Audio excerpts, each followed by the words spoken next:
जंतर मंतर की तपती धूप और बारिश में गूंज रहे हैं मैं भी कॉकरोच के नारे। क्या आपने कभी सोचा था कि एक अपमानजनक शब्द भारतीय युवाओं की सबसे बड़ी ताकत बन जाएगा? लेकिन अब सिर्फ बात नीट परीक्षा या शिक्षा मंत्री के इस्तीफे तक सीमित नहीं रह गई है। इस आंदोलन में जब देश के बड़े शिक्षाविदों की एंट्री हुई तो विरोध की आवाजों के बीच एक नई वैचारिक और धार्मिक बहस ने जन्म ले लिया है।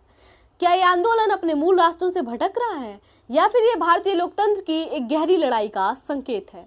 नमस्कार, मैं आकृति तिवारी और आप देख रहे हैं द तफरी न्यूज। आज की इस रिपोर्ट में हम जंतर मंतर से उस ग्राउंड रिपोर्ट का विश्लेषण करेंगे जहां शिक्षा, राजनीति और धर्म के तार आपस में उलझते नजर आ रहे हैं। इस चर्चा के केंद्र में है Delhi university teachers association DUTA की पूर्व अध्यक्ष प्रोफेसर नंदिता नारायण, जिनके एक संबोधन और गीत ने सोशल मीडिया से लेकर सड़क तक एक नई बहस छेड़ दी है।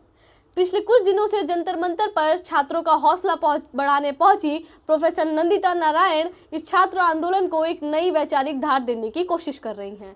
लेकिन उनकी चर्चा आज उनके एक वायरल वीडियो की वजह से हो रही है, जिसमें वो धर्म और दर्शन की गहराइयों में उतरते हुए अल्लाह को वेदांत का आखिरी पड़ाव, लास्ट स्टेज ऑफ वेदांता बताते नजर आ रही हैं। इस बयान के बाद अब ये सवाल खड़ा हो गया है कि क्या एक नीट विरोधी आंदोलन के मंच से इस तरह की धार्मिक और दार्शनिक बातें करना उचित है? इस मामले पर भीड़ और सोशल मीडिया दो धड़ों में बंट गया है। यदि हम पहले पहलू की बात करें तो प्रोफेसर नारायण और उनके समर्थकों का मानना है कि कोई भी संघर्ष अलग थलग नहीं होता। उनका तर्क है कि यदि आप शिक्षा व्यवस्था को बचाना चाहते हैं तो आपको उस नफरत और सांप्रदायिकता के खिलाफ भी लड़ाई लड़नी होगी जो समाज की जड़ों को कमजोर कर रही है। वो इसे इंटरकनेक्टेड स्ट्रगल मानती हैं, जहां भाईचारा और सांप्रदायिक सद्भाव शिक्षा की ही एक बुनियादी जरूरत है। वहीं दूसरी ओर एक बड़ा वर्ग ऐसा भी है जिसमें ग्राउंड पर मौजूद कुछ मीडिया कर्मी भी शामिल हैं जो इस पर सवाल उठा रहे हैं। आलोचकों का कहना है कि जब लाखों छात्र पेपर लीक और भविष्य की अनिश्चितता को लेकर सड़क पर है, तब मन से धार्मिक तुलनाएं और अल्लाह वेदांत जैसी बातें करना मुख्य मुद्दे से ध्यान भटकाने जैसा है। जंतर मंतर पर कुछ पत्रकारों ने आरोप लगाया है कि जब वे छात्रों की समस्याओं पर लॉजिकल सवाल पूछने की कोशिश करते हैं तो उन्हें गोदी मीडिया कहकर बाहर कर दिया जाता है और आंदोलन को एक खास राजनीतिक विचारधारा की ओर मोड़ने की कोशिश की जाती है। ग्राउंड रिपोर्ट बताती है कि प्रदर्शन स्थल पर एक तरफ धर्मेंद्र प्रधान इस्तीफा दो के नारे लग रहे हैं तो दूसरी तरफ मीडिया वाले बाहर निकलो जैसी आवाजें भी गूंज रही हैं।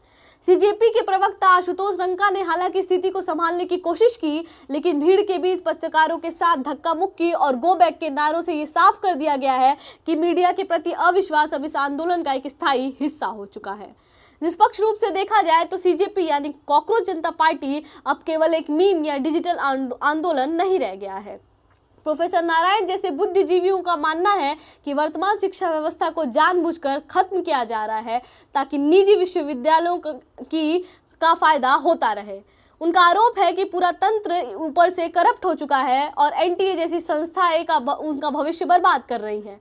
लेकिन इस आंदोलन का सबसे बड़ी चुनौती ये है कि जहां अभिजीत दीप के जैसे संस्थापक इसे युवाओं की आवाज बता रहे हैं, वही विश्लेषकों का मानना है कि इसमें 2011 के अन्ना आंदोलन जैसी संगठनात्मक तैयारी की कमी है।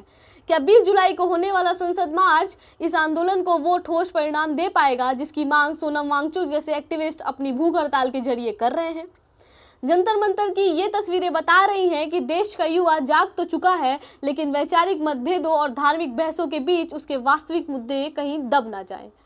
ये एक बड़ी चिंता है। शिक्षा, समानता और लोकतांत्रिक अधिकारों की ये लड़ाई आने वाले मॉनसून सत्र में क्या रंग लाएगी, इस पर पूरे देश की नजरें टिकी हुई हैं। आपकी इस पर क्या राय है, कमेंट बॉक्स में जरूर बताएं। खबरों के निष्पक्ष विश्लेषण के लिए हमारे साथ जुड़े रहिए। धन्यवाद।